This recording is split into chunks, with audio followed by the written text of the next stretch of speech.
أخطر حاجة ممكن تحصل لطفلك غالبا بتيجي من شخص هو عارفه مش غريب.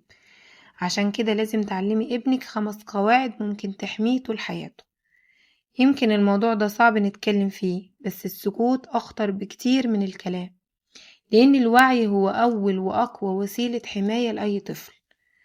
أول غلطة بنقع فيها كأمهات إننا بنفكر إن الخطر من الغريب بس، لكن الحقيقة إن أغلب الحالات بتكون من أشخاص الطفل يعرفه.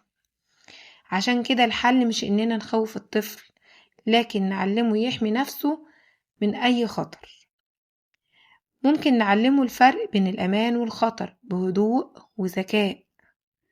أول حاجة لازم يعرفها، جسمك ملكك ومحدش له الحق يلمسه بدون إذنك، حتى لو الشخص ده قريب أو عارفه.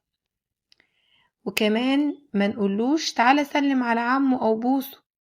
علميه محدش يقوله تعالى سلم عليك أو بوسك غصب عنك، لازم يعرف إن من حقه يرفض.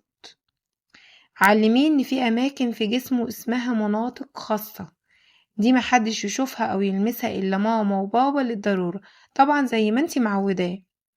استخدمي كلمات بسيطة تناسب سنه، وخلي الشرح طبيعي من غير توتر أو إحراج. في لمسة آمنة زي الحضن من ماما، وفي لمسة غير مريحة تخلي الطفل متوتر وخايف. قوليله أي لمسة تضايقك دي غلط، حتى لو هو مش فاهم السبب. إحساسه كفاية جدا، على فكرة هو الطفل إحساسه بيبقى صادق.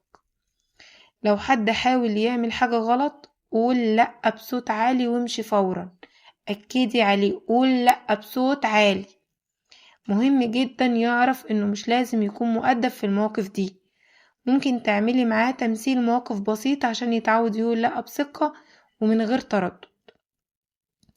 أخطر جملة ممكن تتقال لطفلك، ده سر بينا. علميه إن مفيش سر بينه وبين أي حد غير ماما وبابا، وأي حد يطلب منه يخبي حاجة لازم يقول فورا. وفرقيله بين المفاجأة والسر. المفاجأة طبعا بنقولها بعد شوية، لكن السر اللي حد يطلبه منه ويفضل مخبيه ده خطر جدا. خلي دايما بينك وبينه مساحة أمان، يسألك ويحكيلك من غير خوف أو عقاب، لأن الطفل اللي مش بيخاف هو اللي هيحكي في كل المواقف دلوقتي وبعدين. ولو في يوم جه وقالك حاجة صعبة اسمعيله بهدوء وما تزعليش منه، لأنه رد فعلك هو اللي هيحدد هيكمل كلام بعد كده معاكي ولا هيسكت ومش هيحكيلك أي حاجة. كل الكلام ده مش مرة واحدة وخلاص، لازم يتكرر وبأسلوب بسيط لحد ما يبقى جزء من وعي الطفل ويتعود عليه. حماية طفلك مش بالخوف لكن بالوعي. شاركي الفيديو ده مع أي أم نفسها تحمي ابنها، وقوليلي في الكومنتات استفدنا ايه من الفيديو بتاع النهاردة.